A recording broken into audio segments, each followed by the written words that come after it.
Você sabia que Roma foi fundada após um assassinato entre irmãos? E que 2 bebês abandonados no rio, salvos por uma loba, acabaram criando um dos maiores impérios da história? Mas será que essa história é só um mito? Ou ela guarda algo mais profundo? Algo que os próprios romanos quiseram transmitir ao mundo. Hoje vamos explorar o mito da fundação de Roma.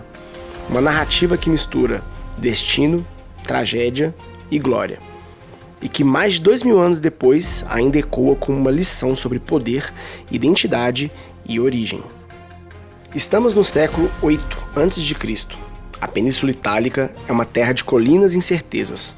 Povos como latinos, sabinos e etruscos vivem em aldeias dispersas. Nenhum deles imagina que dali surgirá uma cidade que dominará o mundo. Enquanto isso, do outro lado do mar, os gregos escrevem epopeias e constroem templos. Mas os romanos estão prestes a escrever o próprio mito, com sangue, símbolo e silêncio. Antes de Roma havia Alba Longa, e antes dela, Troia. Ou pelo menos é assim que a lenda conta. Segundo a tradição romana, após a destruição de Troia, o herói Enéas, filho da deusa Vênus e símbolo de coragem e resiliência, embarca em uma longa jornada até a Itália. Ali, seus descendentes fundam Alba Longa, e entre eles nasce Numitor, rei legítimo da cidade. Mas como em toda boa tragédia antiga, surge a traição. Amulho, irmão de Numitor, toma o trono à força e decide eliminar qualquer ameaça à sua autoridade. Numitor é exilado. Sua filha, Rhea Silvia, é forçada a se tornar Vestal, uma sacerdotisa de fogo sagrado, condenada à castidade. Mas os deuses, ou o destino, têm outros planos. Rhea Silvia engravida, segundo a lenda, do próprio Marte, o deus da guerra. E assim nascem Rômulo e Remo. Amulho, apavorado com a profecia de que os meninos poderiam derrubá-lo, ordena sua morte. Eles são colocados em um cesto e lançados nas águas do rio Tibre. Mas o cesto não afunda. Ele encalha em uma figueira, aos pés do Monte Palatino. É então que o mito se torna símbolo. Uma loba, atraída pelo choro dos bebês, os amamenta. Mais tarde, um pastor chamado Faustulo os encontra e os cria com sua esposa Larência. Anos se passam. Os irmãos crescem fortes, destemidos e líderes natos. Descobrem sua origem real, libertam o avô, matam Amulho e devolvem o trono a Numitor. Mas o desejo deles vai além de restaurar o passado. Eles querem fundar algo novo. Eles voltam ao local onde foram salvos e ali decidem construir uma cidade. Mas até os mitos precisam de conflitos. Rômulo traça os limites da cidade. Remo zomba dos muros. Há uma disputa sobre os sinais divinos. E no fim, um irmão mata o outro.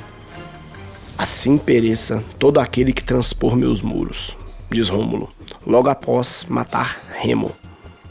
No dia 21 de abril de 753 a.C., Roma é fundada. Rômulo organiza o Senado, divide a cidade em tribos, convida forasteiros e criminosos a se tornarem cidadãos.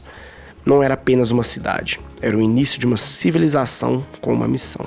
Esse mito não é apenas sobre irmãos, um rio e uma loba. É sobre como os romanos queriam ser vistos, filhos da guerra, protegidos pelos deuses, capazes de matar por um ideal. Mas o que essa história revela sobre a alma humana?